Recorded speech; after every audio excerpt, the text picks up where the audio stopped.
کہ ایک عالمگیر اسلامی انقلاب آ کر رہے گا، جیسے حضور کے دست مبارک سے اور آپ کے حیات طیبہ کے دوران جزیرہ نما عرب میں ایک اسلامی انقلاب آیا۔ اب اس میں حضور کی طرف سے حدیث سے سنیے۔ ایک حدیث ہے، بڑی پیاری حدیث ہے، حضور نے اپنے دور سے لے کر اور قیامت تک 5 ادوار کا ذکر کیا ہے۔ مجھے یاد نہیں رہا، ہم نے ان حدیثوں کو ایک 4 ورقے کی شکل میں بہت عام کیا ہے، لاکھوں کی تعداد میں شائع کیا ہے۔ میرا خیال تھا کہ میں لے آؤں گا یہاں بھی آپ کے لیے تحفے کے طور پر، بھول گیا میں یہ حدیث جو۔ السلام علیکم سامعین، ڈاکٹر اسرار احمد صاحب کے مزید بیانات سننے کے لیے ہمارے چینل صدائے ایمان کو سبسکرائب کیجیے۔ جو ہماری اتاری ہوئی شریعت کے مطابق فیصلے نہیں کرتے وہی تو کافر ہیں، وہی تو مشرک ہیں، وہی تو فاسق ناہنجار ہیں، باغی۔ اخلاقیات کی بنیاد کیا ہے؟ کیا نیکی اور بدی کی کوئی مستقل اقدار ہے؟ Good and evil are they permanent values? یا جیسے آج کل کی بات ہو گئی ہے، بہت بڑی گمراہی کی بات ہے کہ بہت عام کہی جاتی ہے، nothing is good or evil, only thinking makes it so۔ نہ کوئی نیکی نیکی ہے، نہ کوئی بدی بدی ہے، یہ تو ہمارے سوچنے کا انداز ہے، کسی کو نیکی کہہ دیتے، کسی کو بدی نہیں۔ یہ مسائل ہیں جن سے روز اول سے فلسفی لوگ ان کے بارے میں غلطاؤں پیچ رہے، سوچتے رہے، غور و فکر کرتے رہے۔ وہ سارا سفر جو آدم سے لے کر محمد تک صلی اللہ علیہ وسلم تمام فلسفیوں نے ذہنی سفر طے کیا، وہ حضور کو ان چند دنوں میں غار حرا کی خلوت میں طے کرا دیا گیا، تاکہ انسان نے بحیثیت انسان جو کچھ سوچا ہے وہ آپ کے علم میں آ گیا۔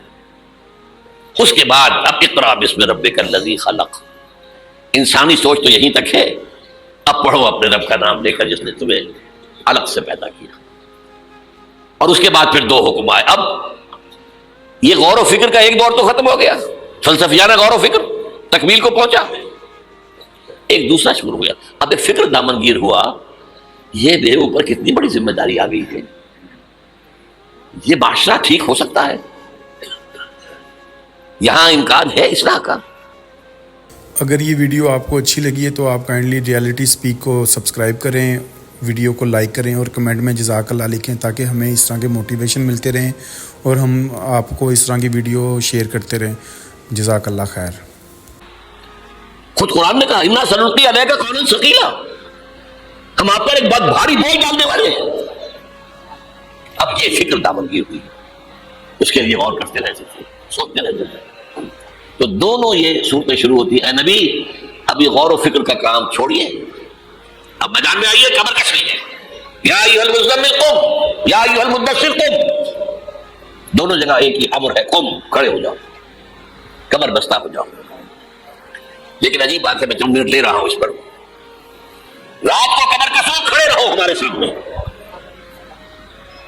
قم اللیل الا قلیلا نصفہ او انقص منہ قلیلا او زد علیہ ورتل القرآن ترتیلا۔ یہ مشقت جان رسن، اگرچہ اخلاق کے اعتبار سے آپ انسانیت کی بلندی پر ہیں،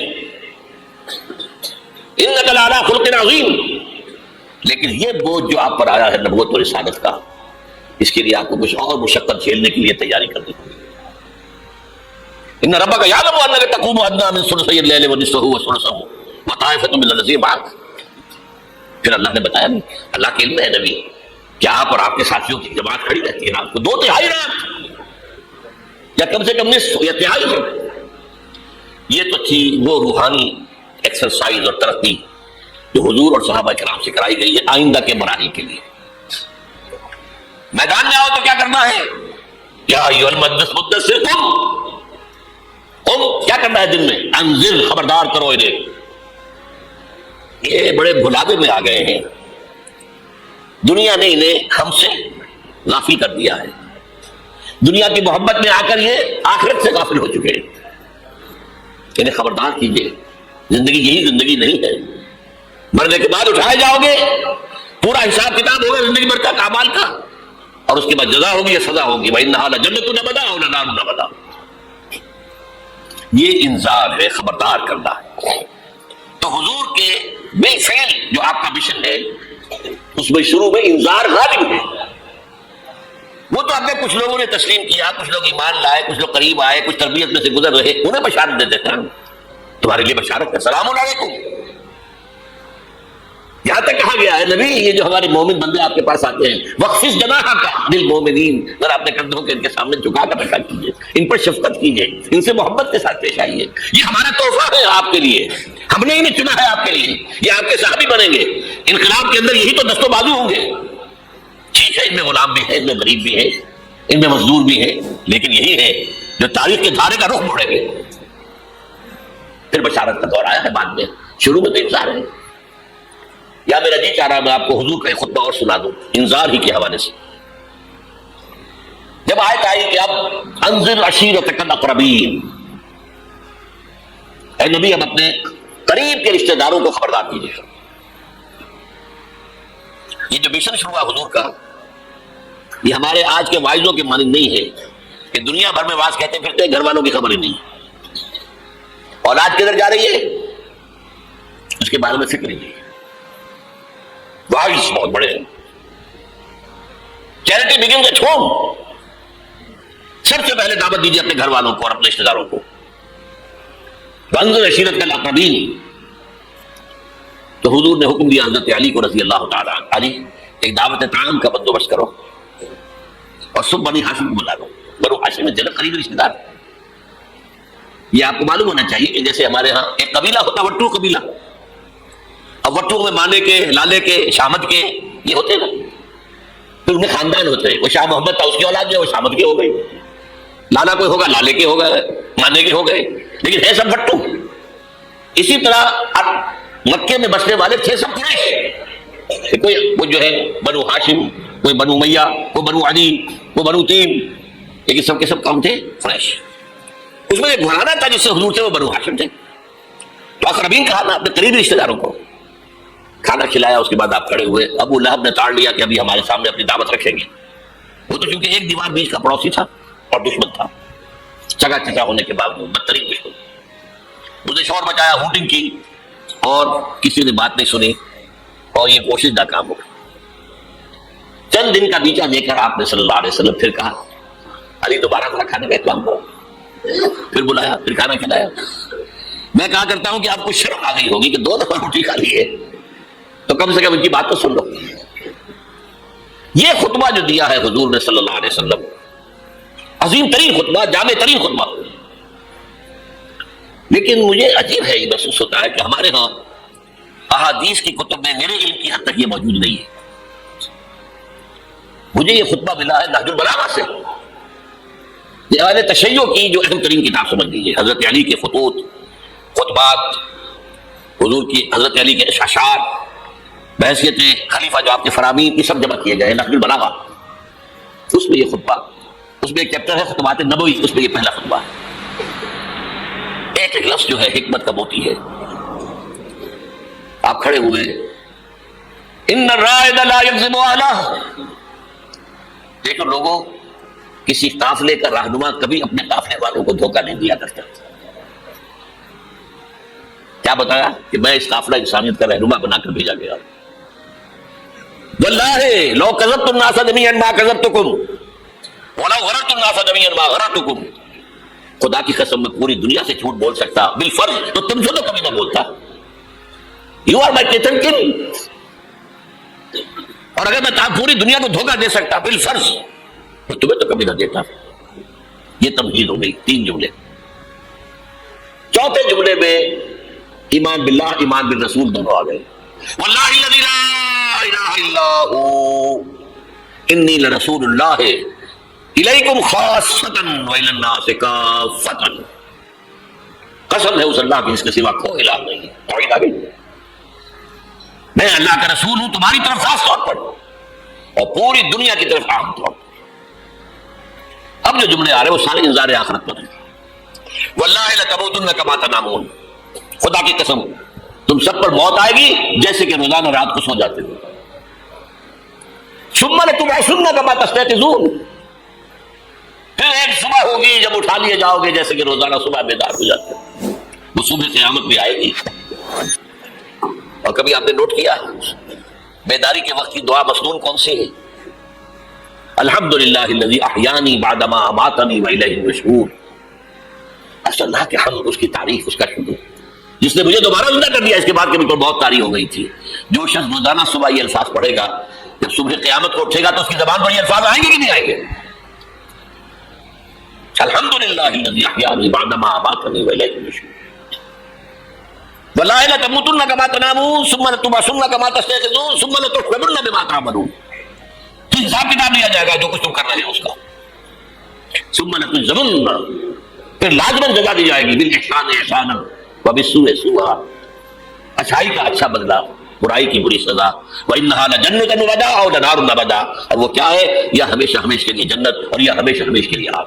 اللہ اسے ہمیں بچائے.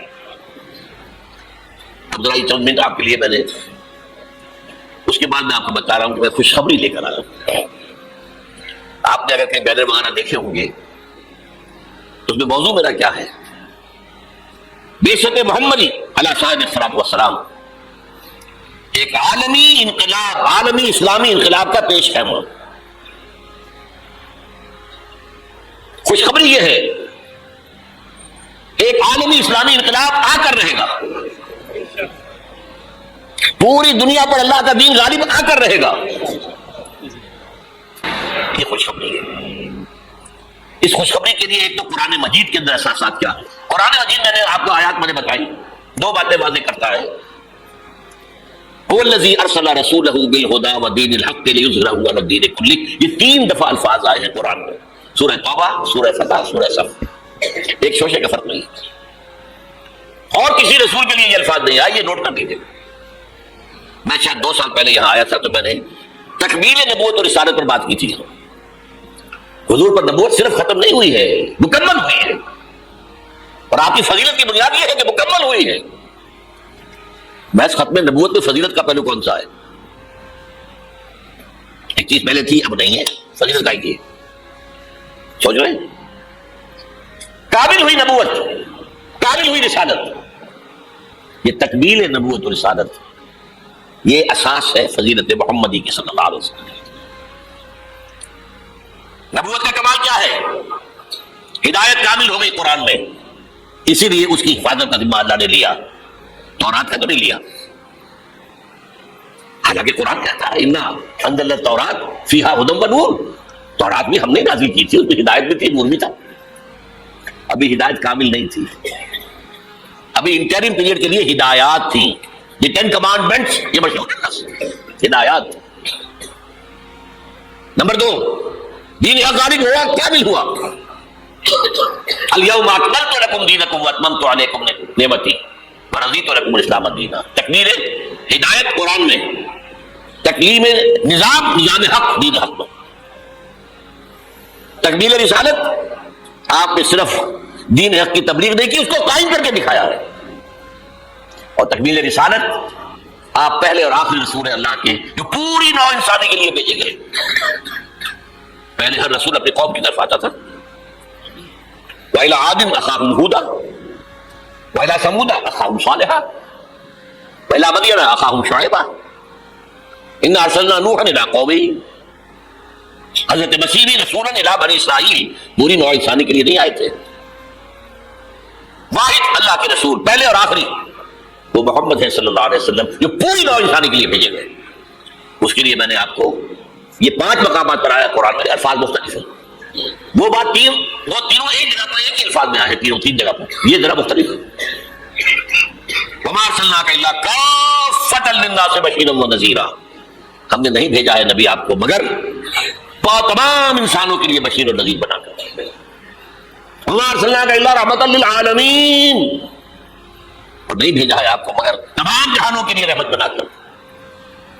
اور اے نبی کہہ دو یا ایھا الناس انی رسول اللہ الیکم جمیعا، میں تم سب کی طرف اللہ کا رسول بن کر آیا ہوں. وہ میں نے خطبہ سنایا، اس کے اندر بھی موجود ہے، پہلے دن سے موجود ہے. پہلے دن سے حضور پر بات واضح تھی. یہ آیت تو بعد میں نازل ہوئی ہے. واللہ الذی لا الہ الا هو انی لرسول اللہ الیکم خاصۃ والی الناس کافۃ.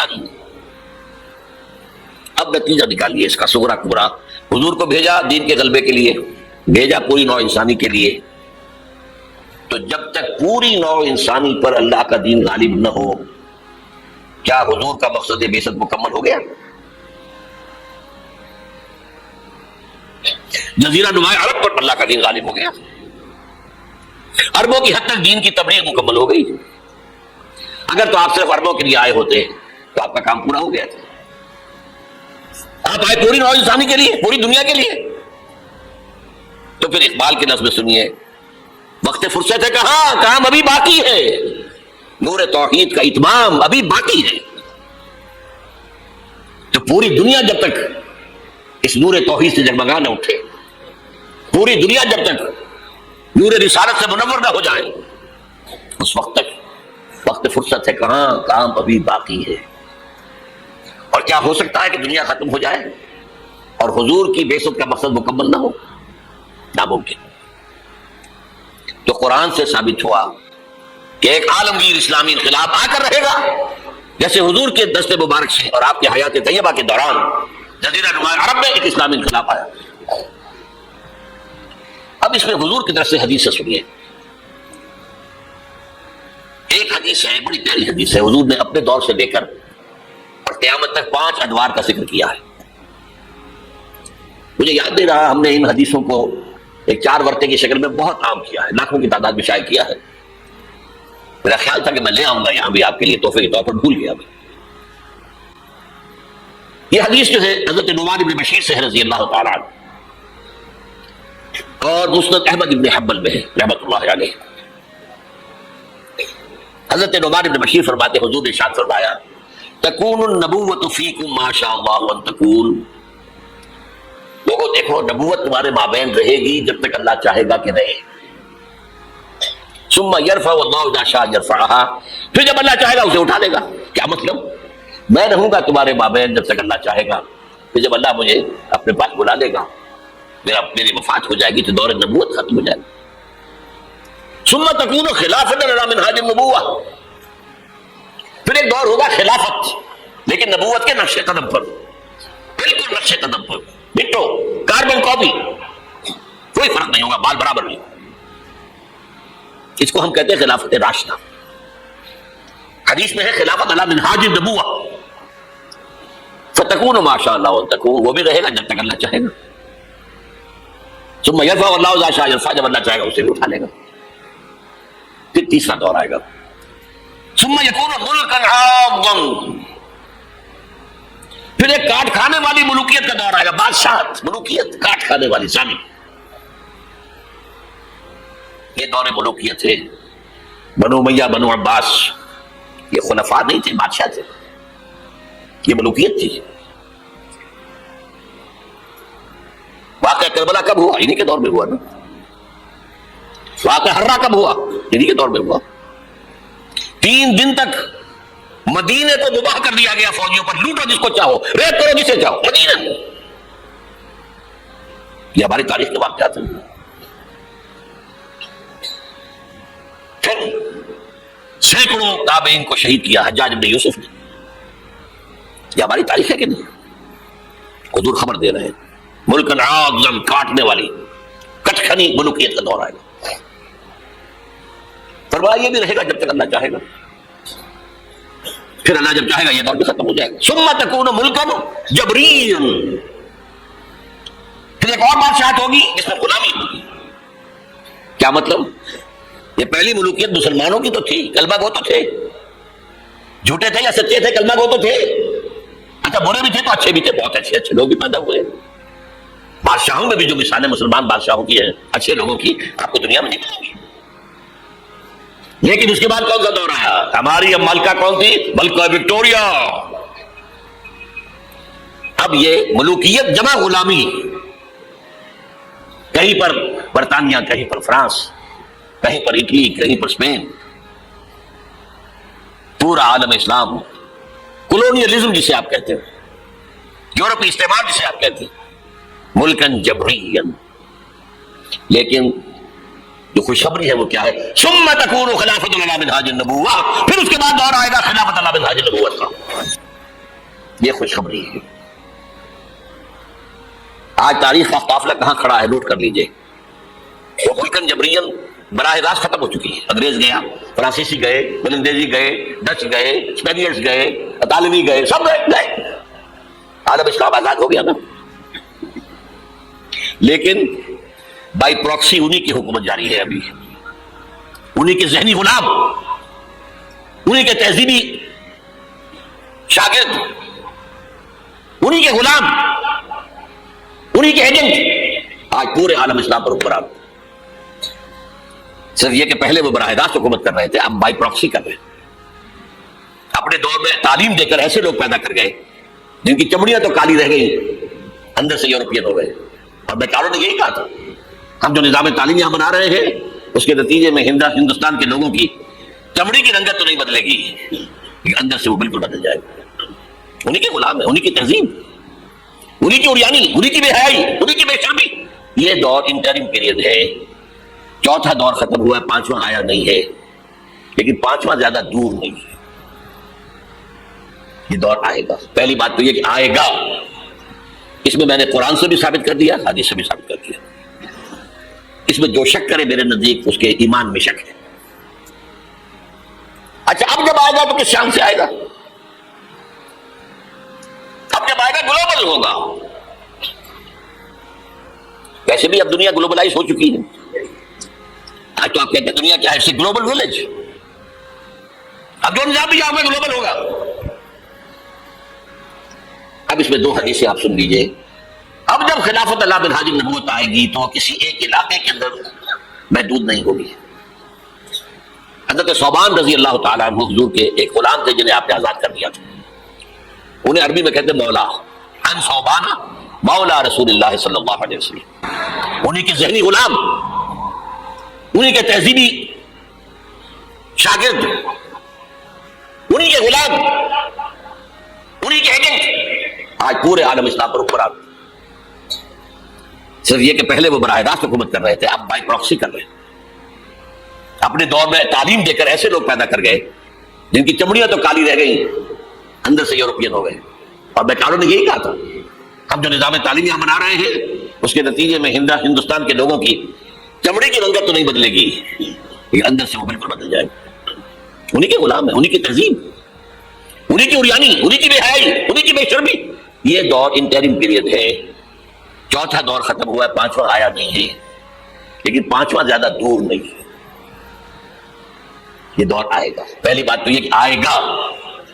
اس میں میں نے قرآن سے بھی ثابت کر دیا، حدیث سے بھی ثابت کر دیا. اس میں جو شک کرے میرے نزدیک اس کے ایمان میں شک ہے. اچھا اب جب آئے گا تو کس شان سے آئے گا؟ اب جب آئے گا گلوبل ہوگا. ویسے بھی اب دنیا گلوبلائز ہو چکی ہے. آج تو آپ کہتے ہیں دنیا کیا ہے؟ Global village. اب جو نظام بھی آؤں گا گلوبل ہوگا. اب اس میں دو حدیثیں آپ سن لیجئے. اب جب خلافت اللہ منہاج النبوت آئے گی تو کسی ایک علاقے کے اندر محدود نہیں ہوگی. حضرت ثوبان رضی اللہ تعالیٰ عنہ حضور کے ایک غلام تھے جنہیں آپ نے آزاد کر دیا تھا. انہیں عربی میں کہتے مولا. ان ثوبان مولا رسول اللہ صلی اللہ علیہ وسلم. یہ مولا کا لفظ عجیب ہے. آقا بھی مولا ہوتا ہے، غلام آزاد ہو یا وہ مولا ہے. عالی موالی جو بڑا ہے لفظ. بہرحال ان ثوبان مولا رسول اللہ صلی اللہ علیہ وسلم. قال حضور نے فرمایا صلی اللہ علیہ وسلم، قال النبی صلی اللہ علیہ وسلم ان اللہ زوالی الارض. اللہ نے میرے لیے ساری زمین کو لپیٹ دیا. فرائے تو مشارقہا و مغاربہا. میں نے سارے مشرق دیکھ لیے، سارے مغرب دیکھ لیے. اب اس کو نہ سوچیے کیسے دیکھ لیے ہوں گے. زمین تو گول ہے، لپٹی کیسے ہوگی؟ یہ معاملہ اللہ کا اس کے رسول کے مابین ہے. اللہ اپنے رسولوں کو جو مشاہدات کراتا ہے وہ ہماری سمجھ سے بالاتر ہے. ہمیں شب معراج کی سمجھ کیسے آئے گی؟ فَأَوْلَىٰ إِلَىٰ عَبْدِهِ مَا. ہمیں کیا پتا؟ چار راز و نیاز کی باتیں ہوئی تھی، ہمیں کیا اندر ہے؟ بہرحال حضور فرماتے ہیں ان اللہ زوالی الارض. زمین لپیٹ لی. فرائے تو مشارقہا و مغاربہا. میں نے سارے مشرق دیکھ لیے، سارے مغرب دیکھ لیے. وَإِنَّ أُمَّتِي سَيَبْلُغُ مُلْكُهَا مَا سُوِيَ لِي مِنْهَا. سنو، میری امت کی حکومت تمام علاقوں پر قائم ہوگی جو مجھے زمین کو لپیٹ کر دکھا دیے گئے. کوئی شک ہے؟ اگر شک ہو تو اپنے ایمان کی خیر بنائیے. یہ روایت صحیح مسلم کی ہے. صحیحین کی روایت جو ہے وہ تو سب سے ٹاپ. دوسری حدیث مقداد بن الاسود رضی اللہ تعالیٰ عنہ سے، وہ فرماتے ہیں حضور نے فرمایا لا يبقى على ظهر الارض بيت وبر ولا بدر الا ادخله الله كلمة الاسلام. اس زمین پر نہ کوئی گھر بچے گا اینٹ گارے کا بنا ہوا، نہ کوئی خیمہ ہوگا جو بالوں کے کمروں سے بنا ہوا ہو، مگر یہ کہ اس میں اللہ کلمہ اسلام کو داخل کر کے رہے گا. بعز عزیز او ذل ذلیل، یا تو کسی باعزت کے اعزاز کے ساتھ وہ ایمان خود قبول کرے گا، اسلام اس کے اندر داخل ہوگا، اس کا بھی اعزاز ہوگا. وَلِلَّهِ الْعِزَّةُ وَلِرَسُولِهِ وَلِلْمُؤْمِنِينَ وَلَكِنَّ الْمُنَافِقِينَ لَا يَعْلَمُونَ. اور جو نہیں اسلام قبول کرے گا اسے نیچے ہو کر رہنا پڑے گا. یؤتُوا الْجِزْيَةَ عَنْ يَدٍ وَهُمْ صَاغِرُونَ. انہیں اسلام کی سپریمیسی قبول کرنی پڑے گی. کوئی گھر نہیں بچے گا جس میں کہ اللہ کا کلمہ داخل نہ ہو جائے. حضرت مقداد کہتے ہیں پھر میں نے اپنے دل میں کہا وَيَكُونَ الدِّينُ كُلُّهُ لِلَّهِ. یہ جو سورہ انفال میں الفاظ آئے ہیں دین کل کا کل اللہ کے لیے ہو جائے تو یہ ہو جائے گا. اس خوشخبری کو سامنے رکھیے. حضور کا مقصد بعثت غلبہ دین، بھیجا گیا پوری نوع انسانی کے لیے. تکمیل اس وقت ہوگی جب پورے عالم انسانیت پر دین کا غلبہ ہو جائے، جیسے 1400 برس قبل عرب میں ہو گیا تھا، اور یہ ہو کر رہے گا. اس کی خبر 5 ادوار کے اعتبار سے حضور نے دے دی. اس کے گلوبل ہونے کی حضور نے 2 حدیثیں میں نے آپ کے سامنے رکھ دی، ہمیشہ کیا ہوگا. اور آج دنیا ادھر جا رہی ہے، اور دنیا کو ہے پھر مار کا روح و بدل پیش. تہذیب نے پھر اپنے درندوں کو ابھارا. اللہ کو پابر دیے، مومن پہ بھروسہ. ابلیس کو یورپ کی مشینوں کا سہارا. امریکہ مشینوں کے بل پر کھڑا ہوا ہے. اس کی تہذیب ختم ہو چکی ہے. خود اقبال نے 100 سال پہلے کہا تھا یار مغرب کے رہنے والوں، خدا کی بستی دکان نہیں ہے. کھڑا جسے تم سمجھ رہے ہو وہ اب ذرے کا معیار ہوگا. تمہاری تہذیب اپنے خنجر سے آپ ہی خودکشی کرے گی. جو شاخ نازک پہ آشیانہ بنے گا ناپائیدار ہوگا. اور آج کیا ہوا ہے وہاں؟ صدر امریکہ فرماتا ہے کلنٹن، جو اس کا آخری state of the union address تھا آخری، ان قریب امریکی قوم کی اکثریت حرام زادوں پر مشتمل ہوگی. اس کے الفاظ کیا ہیں؟ Born without any wedlock. کوئی شادی کا بندھن نہیں ہے، ماں باپ میں بچے پیدا ہو رہے ہیں. ان کو آپ کیا کہتے ہیں؟ حرامی. اب لوگوں کی اکثریت کو پتہ ہی نہیں ہمارا باپ کون تھا، جانتے نہیں. نتیجہ یہ نکلا ہے بالفعل کہ مجھے اسکول میں داخلے کے لیے فارم کا بھی آپ نے پر کیا ہوگا اپنے بچے کے لیے. لے گئے آپ، اس کا نام یہ ہے، اس کے باپ کا نام یہ ہے، اس کی پیدائش یہ ہے، اس کا یہ ہے. اب وہاں باپ کا کھانا ہی نکال دیا، ایسے پتہ ہی نہیں، ماں کا نام لکھ دو. یہ تہذیب آپ کی. بہرحال دنیا ایک بہت بڑے تصادم کی طرف بڑھ رہی ہے. اب میں اس سے اگلی بات جو کہنا چاہتا ہوں اس کے لیے پہلے سے معذرت کر لوں. خوشخبری میں نے دی ہے تو بدخبری بھی مجھے دے دی. اس عالمی غلبہ اسلام سے پہلے ابھی امت مسلمہ کی بہت پٹائی ہونی ہے، بہت پٹائی ہونی ہے، بہت پٹائی ہونی ہے. یہ میں نہیں کہہ رہا، حضور نے کہا ہے. کتاب الملاحم، احادیث کی کتابوں کے آخر میں یہ 4 ابواب جو آتے ہیں ان کو آپ تو علماء بھی نہیں پڑھتے ہیں. اس لیے کہ ان سے کوئی فقہی مسئلہ تو نکلتا نہیں، ان سے کوئی شرعی حکم نہیں نکلتا. وہ تو پیشین گوئیاں ہیں. کتاب الفتن، کیسے کیسے فتنے اٹھیں گے. کتاب الملاحم، کیسی کیسی جنگیں ہوں گی. کتاب اشراط الساعہ، قیامت کی علامات کیا ہوں گی. کتاب علامات القیامہ، یہ کیا ہوں گے. ان ابواب کو پڑھیے تو آپ کو معلوم ہوگا اس دور کے آنے سے پہلے ابھی امت مسلمہ پر اللہ کے عذاب کے بہت سخت کوڑے پڑ گئے. معافی چاہتا ہوں. اگر رسولوں کی شان یہ تھی کہ وہ بشیر بھی تھے اور نذیر بھی تھے تو میں بھی ایک ادنا غلام نہیں کہوں. میں جو کہہ رہا ہوں قرآن حدیث سے کہہ رہا ہوں. یہ عذاب کیوں آئے گا؟ امت مسلمہ بحیثیت مجموعی اللہ کی نگاہ میں مجرم، بہت بڑی مجرم. کیوں؟ 1 انچ زمین دنیا میں نہیں دکھا سکتی جہاں اللہ کا دین قائم ہو. یہ مذہب ہے، مسجدیں ہیں، حج ہے اور عمرے ہیں، یہ مذہب ہے. دین کہاں ہے؟ اللہ کا نظام کہاں ہے؟ دین حق کہاں ہے؟ وہ نظام عدل کہاں ہے؟ وہ نظام سیاست کہاں ہے؟ وہ قانونی شریعت کہاں ہے؟ آپ کی ساری معیشت سود کے اوپر ہے، اور سود سے زیادہ بڑا گھناؤنا جرم کوئی نہیں. سود سے زیادہ بڑا گھناؤنا گناہ کوئی نہیں. جس کے بارے میں حضور نے فرمایا الربا 70 جزءا یحوما، 2 حدیثیں ہیں.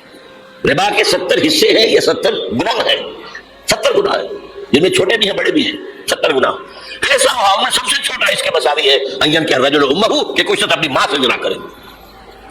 سنن ابی داؤد کی روایت ہے، سن لیجیے، پڑھ لیجیے۔ سارا نظام آپ کا کہاں ہے؟ تجارت ہو تو اس پر ہے، زراعت ہو تو اس پر ہے، بیج لیا تھا تو سودی قرضے پہ لیا تھا، اس کے بعد جو اس کے لیے کھاد خریدی تھی سودی قرضے پہ خریدی تھی، پیسٹی سائڈ خریدے تھے سودی قرضے پہ خریدے تھے، اس کے بعد اگر کوئی ہارویسٹر لیا ہے، کوئی اور لیا، ٹریکٹر لیا تو سودی قرض، سود ہر دانہ گندم میں سود ہے۔ کوئی شخص بچا ہوا نہ، میں بچا ہوا نہ بچے ہو، کوئی بچا ہوا نہیں۔ سارا کاروبار، ساری سبز و حرفت، ساری حکومت، پوری قوم سود کے اندر جکڑی ہوئی۔ ایک شخص، کہاں ہے اسلام؟ آپ میری بات سمجھ لیجیے، اسلام کے دو حصے کر لیجیے، اسلام بطور مذہب، اسلام بطور دین۔ اور یہ تو آپ قرآن پڑھتے ہیں، پورے قرآن میں مذہب کا لفظ تو آیا ہی نہیں ہے، حدیث کے ذخیرے میں بھی میری امکان، میری معلومات کے تک ہی نہیں ہے۔ یہ مذہب تو ہمارے یہاں استعمال ہوتا تھا فقہوں کے لیے، مذہب حنفی، مذہب مالکی، مذہب شافعی، مذہب حنبلی، اب ایک مذہب سلفی اہل حدیث حضرات کا ہو گیا ہے، مذہب ظاہری، مذہب جعفری، یہ فقہ کے لیے تھا۔ مذہب کیا ہے؟ مذہب کا نام 3 چیزوں کا مجموعہ مذہب ہے، کچھ عقائد، کچھ عبادات، کچھ رسومات۔ بچہ پیدا ہوگا تو کیا کریں گے؟ عقیدہ کریں گے۔ کوئی فوت ہوگا تو کیا کریں گے؟ جنازہ پڑھائیں گے، کفن دفن کریں گے۔ شادی ہوگی تو کیا کریں گے؟ ایجاب و قبول ہوگا، ولیمہ ہوگا۔ یہ رسومات ہے۔ دین یہ نہیں ہے، دین ہے اللہ کا دین، اللہ کا نظام، اللہ کا قانون۔ وَمَن لَّمْ يَحْكُم بِمَا أَنزَلَ اللَّهُ فَأُولَٰئِكَ هُمُ الْكَافِرُونَ، جو اللہ کی اتاری ہوئی شریعت کے مطابق فیصلے نہ کرے وہی تو کافر ہے۔ میں اور آپ کون ہیں؟ برا نہ مانیے، فیس دی فیکٹس۔ اور یہ فتویٰ کس کا ہے؟ اللہ کا ہے۔ وَمَن لَّمْ يَحْكُم بِمَا أَنزَلَ اللَّهُ فَأُولَٰئِكَ هُمُ الْكَافِرُونَ وَمَن لَّمْ يَحْكُم بِمَا أَنزَلَ اللَّهُ فَأُولَٰئِكَ هُمُ الظَّالِمُونَ وَمَن لَّمْ يَحْكُم بِمَا أَنزَلَ اللَّهُ فَأُولَٰئِكَ هُمُ الْفَاسِقُونَ۔ 3 فتوے ہیں اس مفتی اعظم کے، جو ہماری اتاری ہوئی شریعت کے مطابق فیصلے نہیں کرتے وہی تو کافر ہیں، وہی تو مشرک ہیں، وہی تو فاسق ناہنجار ہیں، باغی۔ یہ ہے امت مسلمہ کا حال۔ اب سعودی عرب پیچھے پیچھے چل رہا تھا، اب آگے بڑھ رہا ہے۔ اب مخلوط تعلیم کی یونیورسٹی وہاں قائم کر دی گئی ہے۔ شاہ عبداللہ صاحب جو ہے بش سے NOC لے کر آئے ہیں تو اسے بادشاہ مانا گیا ہے، امریکہ کے غلام بکے ہوئے، سولڈ۔ اور وہی کیا سب سارے کے سارے ہمارا وہ شخص خبیث جو ہمیں اس جنگ میں امریکہ کے جو ہے اعلی کار بنا کر دفاع ہو گیا یہاں سے، اور اس کے نتیجے میں آج ہمارے ہاں ساری بدامنی ہے۔ یہ کیوں ہو رہا ہے؟ جنگ تو امریکہ کی ہے، آج ہمیں بابر کرا دیا گیا ہماری جنگ ہے، یہ امریکہ کی سب سے بڑی کامیابی ہے۔ ہماری جنگ کیسے ہے بھائی؟ یہ جنگ 2001 میں شروع ہوئی تھی، سب سے پہلے حملہ افغانستان میں کیا گیا تھا، ہم سے مدد مانگی تھی کہ ہماری مدد نہیں کرو گے تو ہمارے دشمن ہو، تو جنگ ان کی تھی کہ ہماری تھی؟ ہماری جنگ ہوتی تو ہم مدد مانگتے اسی سے۔ نہ کوئی جرم ثابت تھا اسامہ کا، نہ کوئی جرم ثابت تھا طالبان کا، جرم ایک ہی ہوا تھا کہ کچھ شریعت محمدی نمایاں ہو رہی تھی، اس کی برکات کا ظہور ہو رہا تھا۔ 90% عراق کے اندر امن قائم ہو گیا۔ یہ بات کہی اقبال نے 1936 میں، ان کی آخری نظموں میں سے ہے ابلیس کی وجہ سے شورا۔ اس میں ابلیس کہتا ہے کہ نہ مجھے جمہوریت سے کوئی ڈر ہے، میرا اپنا بنایا ہوا نظام ہے، وہی شیطانی نظام ہے۔ یہ ہم نے خود شاہی کو پہنایا جمہوری لباس، جب ذرا آدم ہوا ہے خود سناسو خود نگر۔ نہ اشتراکیت سے مجھے کوئی ڈر ہے، کب ڈرا سکتے ہیں مجھ کو اشتراکی کوچا گرد؟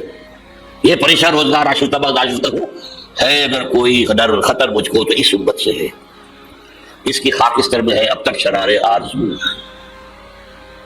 اس کے انگارے اوپر سے اس کے اوپر راکھ آ گئی ہے، نظر نہیں آ رہا، اندر آگ دہک رہی ہے، ان کے دلوں کے اندر آگ دہک رہی ہے عصر حاضر کے تقاضاؤں سے۔ لیکن یہ خوف ہو نہ جائے آشکارا شر پیغمبر کا ہی، وہ شر پیغمبر ابھر کر افغانستان میں سامنے آ رہا تھا۔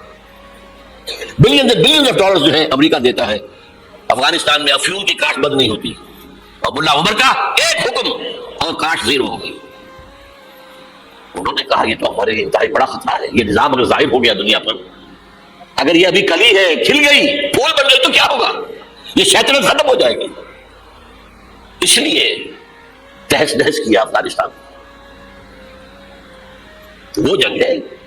اب وہاں سے جو لوگ بھاگ کر آ گئے تھے ہمارے قبائلی علاقوں میں آ کر آباد ہو گئے، کیونکہ خود امریکہ لے کر آیا تھا انہیں.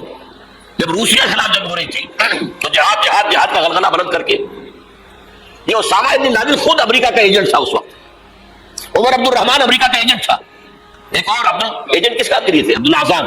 یعنی وہ لے کر آ رہے تھے مسلمانوں کو، مجاہدین کو، وہ خلوص کے ساتھ کام کر رہے تھے کہ یہاں اسلام آئے گا، اس جہاد کے نتیجے میں اسلامی ریاست قائم ہوگی، اسلام کا غلبہ ہو جائے گا. آؤ آؤ آؤ. امریکہ نے اپنا کام نکلوایا، اپنے دشمن کا تہس نہس کرایا، بھاگ گیا.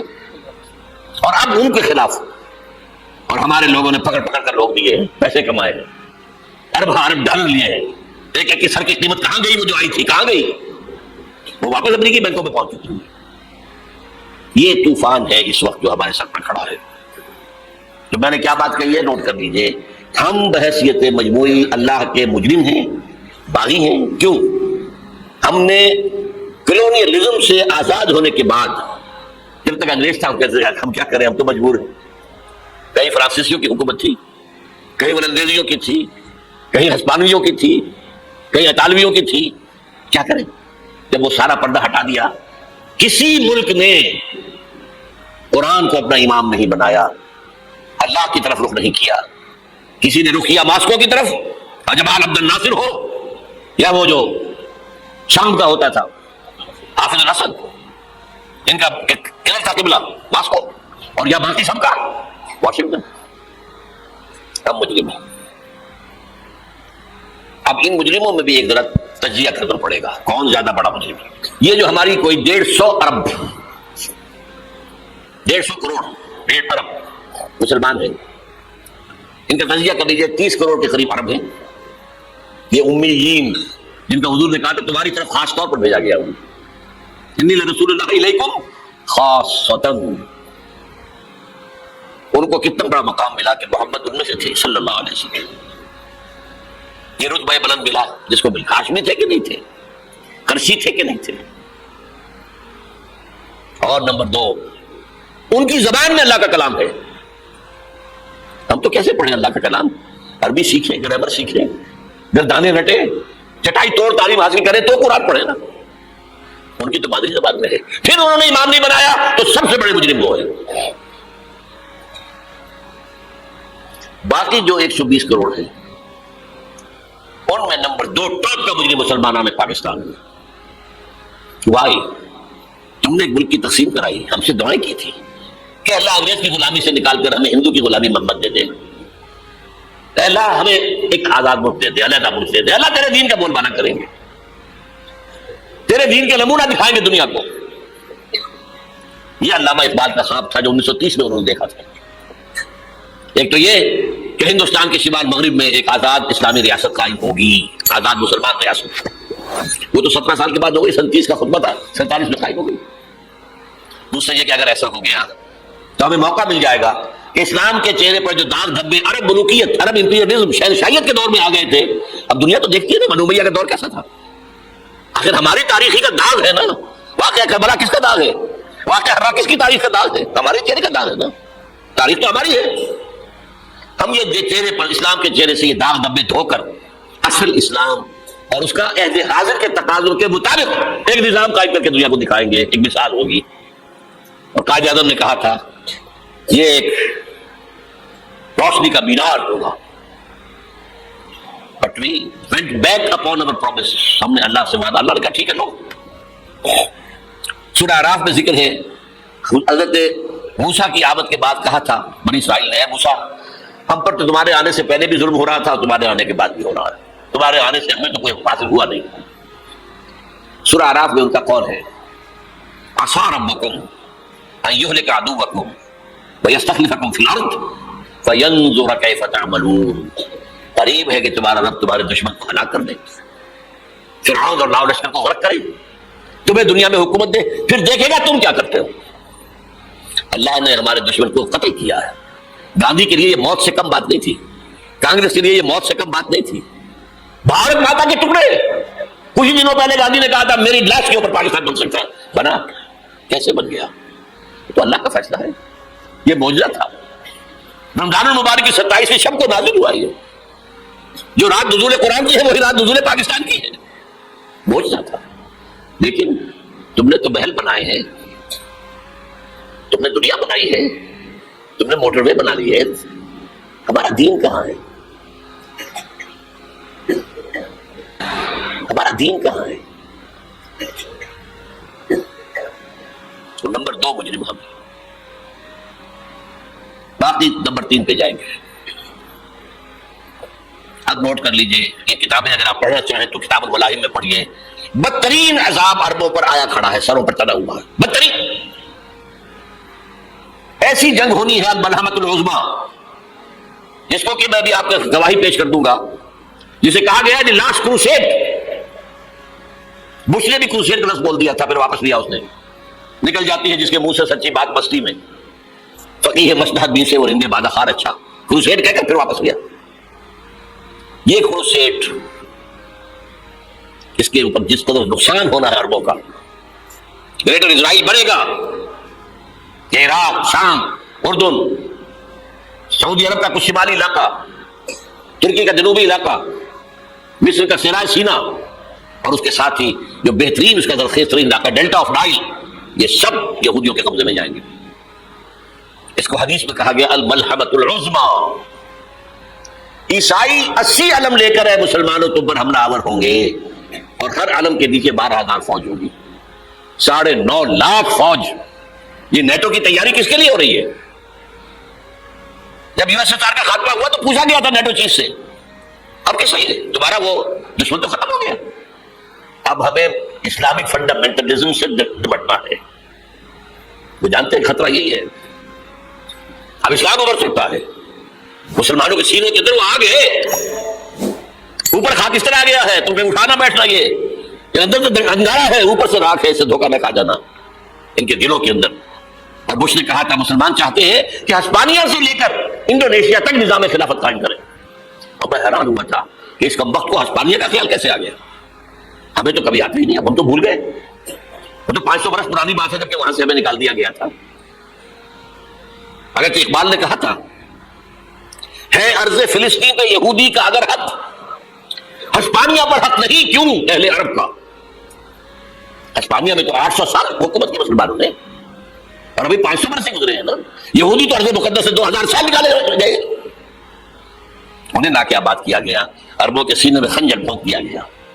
وہ چھوٹا سا ملک جو چاہتا کرتا، کوئی پوچھنے والا نہیں۔ امریکہ جیسے اپنے بیٹے کی حفاظت کرے ویسے کرتا اس کی۔ اور حضور نے فرمایا ہے وہ جنگ جب ہوگی تو ایک باپ کے اگر 100 بیٹے ہوں گے تو 99 ختم ہو جائیں گے، ایک بچے گا۔ یہ حدیث ہے صحیح۔ اور آپ نے فرمایا ویل للعرب من شر قد اقترب، عربوں کے لیے ہلاکت ہے، عربوں کے لیے بربادی ہے اس شر سے جو قریب آ چکی۔ اور آج جس طرح انہوں نے ان کی تہذیب کو اختیار کر لیا ہے، دبئی جا کر دیکھیے، بدترین مغربی معاشرہ جو ہے وہ دبئی کے اندر اپنے قائم کر کے دکھا دیا۔ اب سعودی عرب اس راستے پر بڑھ رہا ہے۔ اور اس کے بعد نمبر 2 پر جو ہے ہم پاکستانی ہیں، لیکن میں اس کے پہلی بات جو کہہ رہا ہوں وہ تو یقینی ہے، اس میں تو احادیث صحیحہ موجود ہے۔ اگرچہ اس کے بعد تازہ پلٹے گا، پھر حضرت مہدی کا ظہور ہوگا، حضرت عیسیٰ کا نزول ہوگا، اور وہ گریٹر اسرائیل گریٹر گریویارڈ بنے گا یہودیوں کا، ایک ایک یہودی قتل ہوگا اور دفن ہوگا۔ یہ بات میں ہونا ہے، میں پہلی بات بچ کر رہا ہوں۔ وہ بازا پلٹے گا جب پلٹے گا، ابھی جو سامنے ہے وہ کیا ہے؟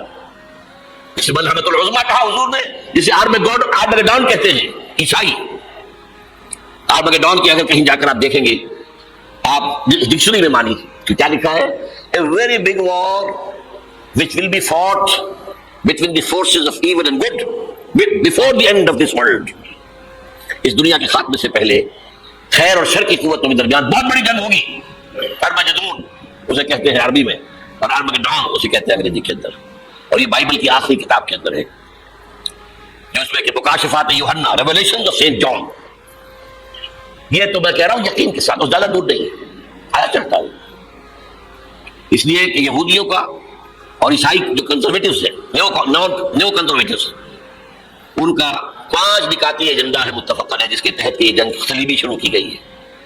تو سن لیجیے آپ، آرمگیڈون نمبر 1، گریٹر اسرائیل قائم ہو جانا اس کے نتیجے میں نمبر 2، مسجد اقصی حکومت الصغریٰ کو گرانا نمبر 3، وہاں تھرڈ ٹیمپل، وہ مسجد جو حضرت سلیمان نے بنائی تھی 1000 قبل مسیح میں، پھر برباد کی تھی نیبوکدنیزر نے، دوبارہ بنائی گئی، پھر دوبارہ ختم ہوئی 70 عیسوی اور تک گری پڑی۔ ان کا خانہ کعبہ گرا ہوا ہے 70 عیسوی سے لے کر آج تک۔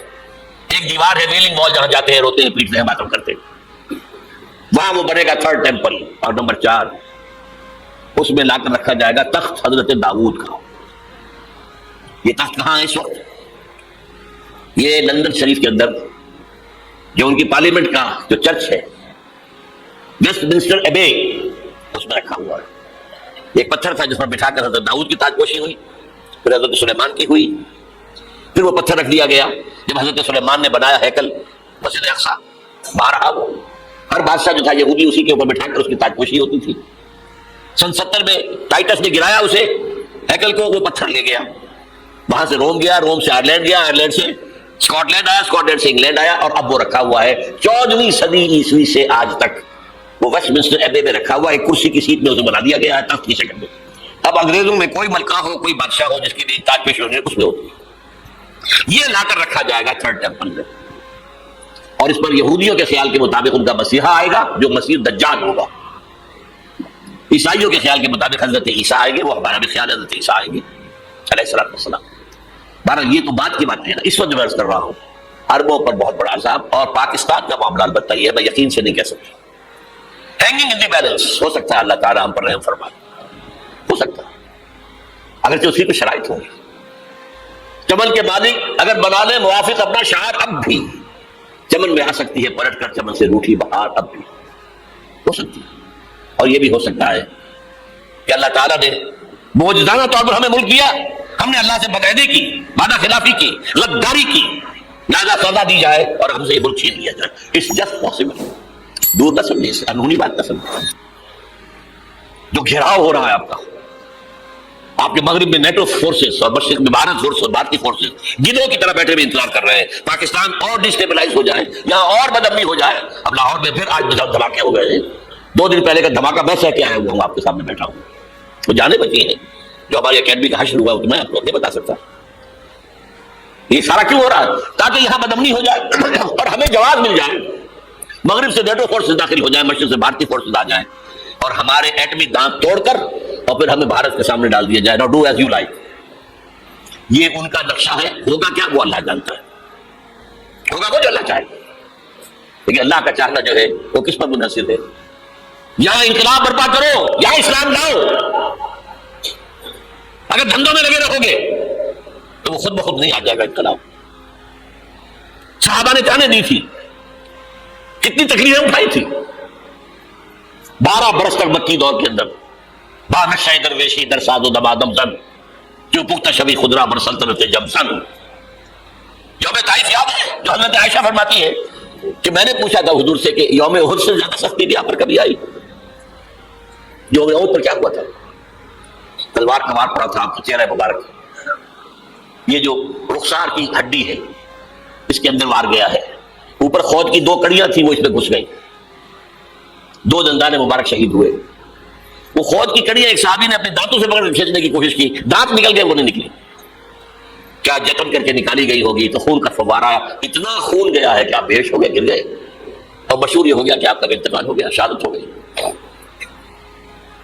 یہ سیرت کبھی پڑھی ہے؟ حضرت عائشہ کے ہوش کا تو یہی دور تھا نا، یوم طائف میں جو آپ کی چاچی بچی تھی، مجھے کیا پتا کیا ہو رہا ہے حضور کے ساتھ۔ 3 دن تک حضور مکے کی گلیاں اور وہاں کے اوباش لوگ پتھراؤ کر گئے تھے اس امید میں کہ شاید وہاں کا کوئی سردار ایمان لے آئے، تو یہاں تو ابو طالب بھی فوت ہو گئے، یہی دنیا بھی سہارا تھا، خاندانی سہارا تھا ابو طالب کے ذریعے، اور گھر میں ایک دلجوئی کرنے والی رفیقہ حیات تھی، وہ بھی، ان کا بھی انتقال ہو گیا۔ آپ نے کہا یہ عام الحزن ہے، اب تو سب کو طے ہو گیا قریش کو کہ اب جیسے قتل کر دو ان کو، اسی لیے آپ گئے طائف، شاید وہاں کا کوئی بڑا سردار مانے ایمان لے آئے مجھ پر تو میں اپنا مرکز سے شفٹ کر دوں۔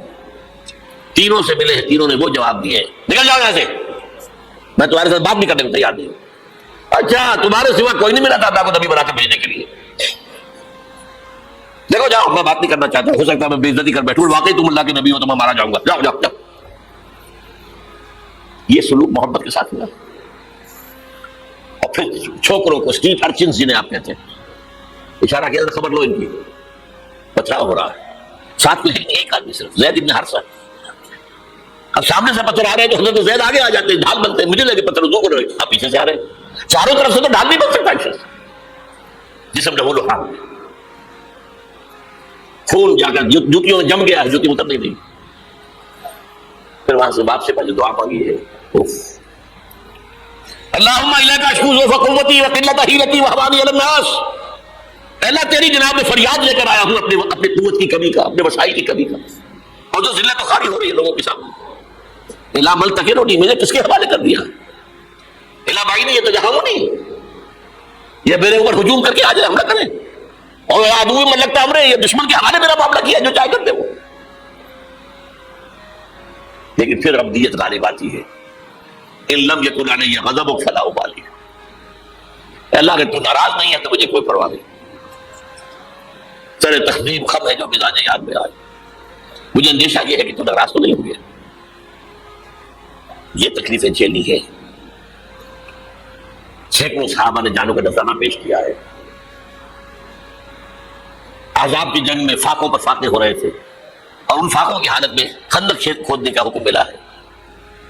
لوگوں کی قبریں دوہری ہو رہی ہیں، پتھر باندھے اپنے پیٹوں سے اپنے چادروں کے ساتھ کس کر قبر دوہری نہ ہو جائے. اور جب صحابہ خدا نے چلا رہے ہیں تو کیا کہہ رہے ہیں؟ نحن الذین بایعوا محمدا علی الجہاد ما بقینا ابدا اللہم لا عیش الا عیش الاخرہ. صحابہ کہتے تھے ہم وہ لوگ ہیں جنہوں نے محمد سے بیعت کی ہے کہ جہاد کرتے رہیں گے جب تک جان میں جان نکل جائے تو بات اور جان ہے، چاہے ابھی بھوک سے قبر دوہری ہوئی جا رہی، جان تو ہے.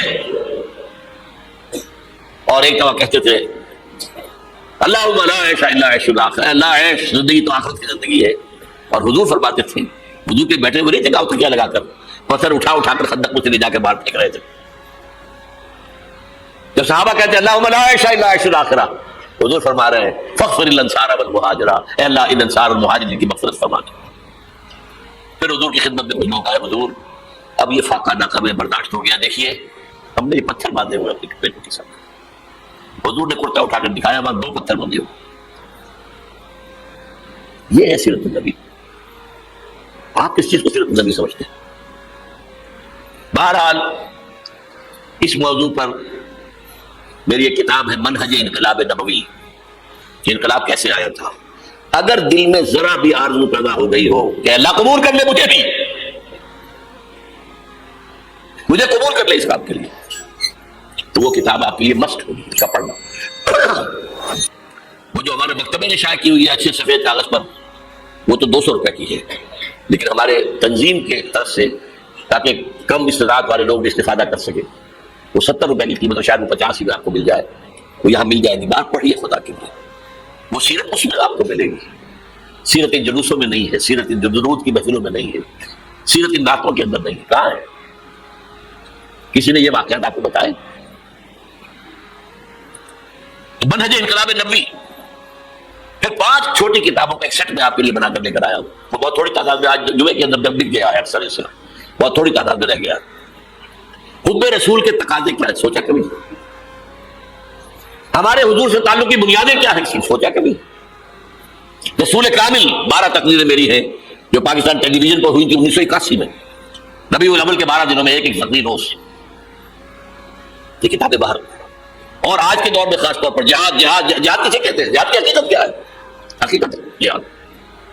اور یہ جو انقلاب کا پروسیس ہے اس کا اختصار کے ساتھ رسول انقلاب کا طریقہ انقلاب کیا تھا. یہ 5 کتابوں کا ایک سیٹ جو ہے وہ 150 روپے کا باہر مل جائے گا. آپ لینا چاہیں پڑھیں، سنیں، سمجھیں. جو کچھ ہم حضور سے محبت کے جو اظہار کر رہے ہیں، جس طریقے سے کر رہے ہیں، اس سے ہمارا تعلق ثابت ہو رہا ہے حضور سے. اب میں یہاں آپ کو اختصار سے بیان کرتا ہوں حضور کا طریقہ انقلاب کیا تھا، اختصار کے ساتھ. تفصیل سے کتابوں میں دیکھیے. نمبر 1 دعوت ایمان بذریعہ قرآن. یتلو علیہم آیاتہ. آج جمعے میں نے اسی آیت پر تقریر کی ہے. تلاوت آیات، قرآن پڑھ کے سناؤ، قرآن پڑھ کے سناؤ، قرآن پڑھ کے سناؤ. اس قرآن کے ذریعے سے دلوں میں ایمان پیدا ہوگا، یقین والا ایمان. دیکھیے برا نہ مانے، مغالطے میں نہ رہیے. میرے اور آپ کے دلوں میں ایمان نہیں ہے. عقیدہ ہے. عقیدہ ہے والدین سے ملا ہے. یقین والا ایمان کہاں ہے؟ اپنے گریبان میں جھانکیے، اللہ آپ کو توفیق دے. کیا مجھے واقعی یقین ہے کہ مجھے مرنے کے بعد نہیں اٹھنا ہے؟ کیا مجھے یہ واقعی یقین ہے کہ اصل زندگی آخرت کی زندگی ہے؟ کیا مجھے واقعی یقین ہے کہ قرآن اللہ کا کلام ہے؟ ٹٹولیے اپنے دلوں کو. اگر یقین ہوتا کہ اللہ کا کلام ہے تو آپ اس کو سمجھنے کے لیے عربی بھی نہ سیکھ سکتے. انگریزی آپ پڑھیں، اور پڑھی آپ نے ایسی کہ انگریزوں کو پڑھا دیں. کیا نہیں کیا، پی ایچ ڈیز کر رہے ہیں. کون کون سے فنون نہیں سیکھے، ڈاکٹر. اتنی عربی نہیں سیکھی. تمہارا دعویٰ ہے کہ تمہارا یقین تھا میری کتاب پر، اللہ پوچھے گا تمہارا سلوک کیا تھا میری کتاب کے ساتھ. تم نے پڑھا اس کو، سمجھا اسے سمجھنے کے لیے عربی سیکھی نہیں تو تم جھوٹ بول رہے ہو. تمہارا کوئی ایمان نہیں تھا میری کتاب. ما آمن بالقرآن من استحل محارمہ، جنہوں نے سود کو اپنے پورے نظام کی جڑ بنیاد بنایا ان کا ایمان کوئی ہے لا پر. حضور فرماتے ہیں کہ جس شخص نے حرام کسی شے کو اپنے لیے حلال کر لیا اس کا کوئی ایمان نہیں. دوبارہ آج بھی کرنا ہے تو دوبارہ ایمان پیدا کرنا ہوگا. ایمان، عقیدہ نہیں، ایمان. صرف لپ سروس نہیں، اقرار باللسان نہیں، تصدیق بالقلب. جو لوگ آئے جن کے دلوں میں ایمان پیدا ہوا تو ان کا تزکیہ کیا، تطہیر فکر، تصفیہ قلب، تجلیہ روح، تزکیہ نفس، اندر کا باطن دھو دیا قرآن نے. کیوں بجا در رفت جہاں دیگر شبد، جہاں تو دیگر شد جہاں دیگر شبد. یہ قرآن جب کسی انسان کے اندر اتر جاتا ہے اس کے اندر کی مکمل اوور ہالنگ، مکمل صفائی، دماغ کی صفائی غلط نظریات سے، دل کی صفائی غلط نیتوں سے، غلط ارادوں سے. نمبر 3، انہیں جمع کرو، طاقت بناؤ بیعت کے ذریعے سے. حضرت عبادہ ابن ثابت فرماتے ہیں بایعنا رسول اللہ صلی اللہ علیہ وسلم. متفق علیہ روایت ہے، مسلم شریف بخاری شریف دونوں کی. ہم نے بیعت کی تھی اللہ کے رسول سے، علی السمع والطاعۃ، جو حکم دے گے مانیں گے، اطاعت کریں گے. فی العسر والیسر، چاہے آسانی ہو چاہے مشکل ہو. فی البشر منصب والمکر ہے، چاہے طبیعت آبادہ ہو چاہے اپنی طبیعتوں پر جبر کرنا پڑے. وعلی حسرت علینا، اور اس پر چاہے ہمارے علاوہ کسی کو آپ ترجیح دے دیں، ہم پر امیر بنا دیں. ہم یہ نہیں کہیں گے یہ نووارد ہے اور آج آپ اس کو ہم پر امیر بنا رہے ہیں، ہم آپ کے پرانے جانشین نہیں. It will be your prerogative, آپ کا اختیار ہوگا جسے چاہے امیر بنا. وعلی ننازع امر اہلہ، اور جنہیں امیر بنائیں گے ان سے جھگڑیں گے نہیں. وعلی نقول بالحق انما كنا لا نخاف فی اللہ لومۃ لائم، ہاں جہاں بھی ہوں گے حق بات کہیں گے، ضرور مشورہ ضرور دیں گے. کسی کے روب سے، کسی کی طرف سے استہزاء کے خوف سے ہم اپنی زبان بند نہیں کریں گے. یہ بیعت تھی جو حضور نے صحابہ سے لی، اور یہ متفق علیہ روایت ہے. آج رونے کا مقام نہیں ہے. کوئی مذہبی جماعت اس بنیاد پر قائم نہیں ہے سوائے تنظیم اسلامی. اتنی لمبی حدیث، complete constitution of Islamic revolutionary party, حزب اللہ کی مکمل جو ہے اساس موجود. بیعت تو پرانے زمانے کی باتیں ہیں، آج تو اور طرح کی جماعتیں بنتی. چوتھا مرحلہ کیا تھا؟ جب تک طاقت کافی نہ ہو تمہیں ستائیں تو مار کھاؤ، جوابی کارروائی کوئی نہ کرنا. You have to buy time. ابھی تمہاری تعداد بہت کم ہے. اگر تم وائلنٹ ہو جاؤ گے ختم کر دیے جاؤ گے، کچل دیے جاؤ گے، چاہے وہ تمہارے ٹکڑے کر دیں، کوئی جوابی کارروائی نہیں. خباب بن الارت رضی اللہ تعالیٰ عنہ کا واقعہ تو ہے نا، آج میں منصب میں بھی سنا چکا ہوں. بلایا گیا، آؤ خباب، آ گئے. ان کی نگاہوں کے سامنے دیکھتے ہوئے انگارے زمین پر بچھائے گئے. اتارو کرتا، اتار دیا، لیٹ جاؤ ان پر، لیٹ گئے. کھال جلی، چربی پگھلی، انگارے ٹھنڈے ہوئے. اب ایسا شخص سوچئے اگر اسے اجازت ہو تو 2-4 کو مار کر بنے گا نا. مجھے روسٹ کرنے چلے ہیں، زندہ کباب بنانے چلے ہیں. ڈیسپریٹ انسان 1-2 کو مار کر مرتا ہے. اجازت نہیں. کفو ایدیا کو ہاتھ رو کے رکھو. یہ سیرت کی چیزیں، یہ موتی کہاں سے ملیں گے آپ کو؟ منہج انقلاب نبی ضرور پڑھیے، اعلیٰ ایڈیشن لیجیے، اللہ ہمت دے. سفید کاغذ مضبوط، یہ چھپا ہوا ہے اس پر، نیوز پیپر پر سستا ہے، ڈال ہوئے پڑھیں، ان تو ملے گا. البتہ جب تیار ہو گئے تعداد کافی ہو گئی، تزکیہ ہو چکا ہے، دل میں کوئی آرزو نہیں ہے سوائے اللہ کی رضا اور آخرت کی فلاح کے، شہادت ہے مقصود و مطلوب مومن نہ مال غنیمت نہ کشور کشائی۔ تب اب آخری مرحلہ سے جنگ، بعد شہ درویشی در ساز و دمادم زن، 12 سال مکے میں درویشی، دعوت، نصیحت، تبلیغ، باز۔ کوئی پاگل کہہ گیا ٹھیک ہے سن لیا، کسی نے گالی دی جواب میں دعائیں دی، کسی نے پتھراؤ کیا جواب میں پھول پیش کیے۔ یہ درویشی درویشی درویشی درویشی۔ مدینے میں آنے کے بعد صرف 6 مہینے آپ نے لیے ہیں، 3 کام کیے: مسجد نبوی کی تعمیر، مہاجر انصار بھائی بھائی مواخات، اور نمبر 3 یہودی 3 قبیلے تھے انہیں جکڑ لیا ایک معاہدے کے اندر 20 مدینہ۔ اس کے بعد آپ نے چھاپا بار دستے بھیجنے شروع کر دیے۔ جنگ حضور نے شروع کی ہے، قریش نے نہیں کی ہے۔ یہ ہم مغربی پروپیگنڈے کے لیے کہتے رہے نہیں نہیں نہیں، ہم نے تو دفاعی جنگ لڑی تھی، حضور نے تو دفاعی نہیں تھی۔ حضور کا تو فرض تھا دین کو نافذ کرنا، قائم کرنا۔ وہ باطل نظام کے سردار تو بیٹھے مکے کے اندر، فقاتلوا اولیاء الکفر، یہ جو اولیاء ہے ائمۃ الکفر، قاتلوا ائمۃ الکفر، یہ سب کچھ تھا۔ بہرحال اس کے بعد جنگ شروع ہوئی ہے تو اوپر اپ اینڈ ڈاؤن کچھ ہوئے ہیں۔ بدر میں اللہ نے بہت بڑی فتح دی، یوم الفرقان۔ عہد میں ڈسپلن کی تھوڑی سی کمزوری ہوئی تو اللہ نے سزا دی، معاف نہیں کیا، کنڈون نہیں کیا، فتح ہو گئی، اللہ کا وعدہ پورا ہو گیا۔ 50 تیر انداز جہاں کھڑے کیے تھے حضور نے، یہاں سے ہرگز نہ ہلنا، چاہے تم دیکھو کہ ہم سب قتل ہو گئے اور بندے ہمارا گوشت نوچ نوچ کے کھا رہے، تب بھی یہاں سے نہیں ہلنا۔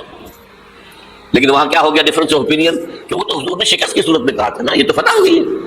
لیکن جو لوکل کمانڈر تھے وہ کہتے ہیں مت ہلو مت ہلو مت ہلو، چھوڑ کے چلے گئے۔ 50 میں سے 35 چلے گئے، 15 رہ گئے۔ وہ خالد بن ولید کی وقابی آنکھ نے دیکھ لیا، وہ مورچہ خالی ہے، شکست ہو چکی تھی۔ لیکن پھر کوہ احد کا چکر لگا کر آ کر جو پیچھے سے حملہ کیا ہے، 70 صحابہ شہید ہوئے۔ اللہ تعالیٰ نبیوں سے بھی اور آپ کے نبیوں کے ساتھیوں سے بھی وہ معاملہ یہ کرتا ہے کہ پہلے خوب ٹھوک بجا کر دیکھتا ہے، پٹکا ہے کہ نہیں، ایک دم نصرت نہیں آتی۔ یوم طائف کے بعد حضور کے لیے ذاتی طور پر نصرت آ گئی۔ کلائمیکس ہو چکا تھا، تو دعا میں آپ کو سنا چکا ہوں۔ پھر یہ ہوا کہ جب آپ نکلے ہجرت کے لیے تو گھر کا اگر جب حاصلہ تھا لیکن کوئی دیکھ ہی نہیں سکا، غار ثور میں چھپے ہوئے ہیں تو اس غار کے دہانے پر پہنچ گئے، لیکن وہاں کچھ کبوتری نے انڈے دے دیے اور کچھ جو ہے جالا بنا ہوا، تو ابو جہل نے کہا تمہارا دماغ خراب ہے، اس غار کے اندر کون ہو سکتا ہے؟ اللہ نے بتایا۔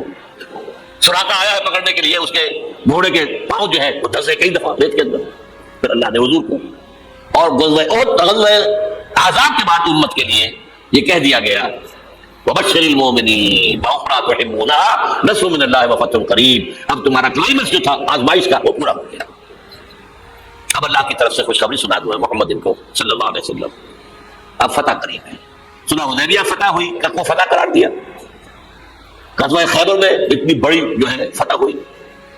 پھر سن 8 میں مکہ فتح ہو گیا۔ جان حق و حق الباطل ان الباطل کان زہوقا۔ یہ راستہ اختیار کرنا ہوگا۔ اگر تو حضور کے پروانوں میں نام لکھوانا ہے، پروانے کا کام تو جل جانا ہے نا، شمع کی گرد شب محبتی کے پروانے بننا، دعویٰ کرنا آسان کام ہے، بننا تو بہت مشکل ہے۔ یہ راستہ اختیار کریں، دعوت ایمان بذریعہ قرآن، تنظیم بذریعہ بیعت، تزکیہ بذریعہ قرآن، پھر پیسو ریزسٹنس جب تک طاقت کافی نہ ہو کوئی جوابی کارروائی نہیں، کیپ یور ہینڈز فولڈڈ، کفو ایدیکم، اور پھر جب طاقت کافی ہو ٹکرا جاؤ۔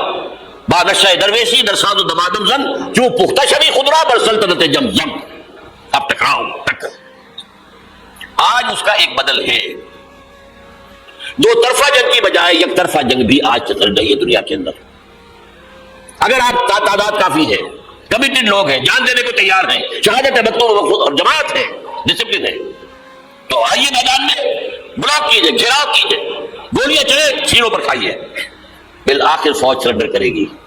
جیسے نظام مصطفیٰ کی تحریک میں بریگیڈیئر محمد اشرف گوندل نے لاہور میں کہہ دیا تھا بس اب ہم مزید فائرنگ نہیں کریں گے، لیکن جماعت تیار ہو، نیتیں درست ہو چکی ہوں، تزکیہ نفس ہو چکا ہو، منظم ایک امیر کے ساتھ بیعت کر کے اس کے حکم پر عمل ہو رہا ہو۔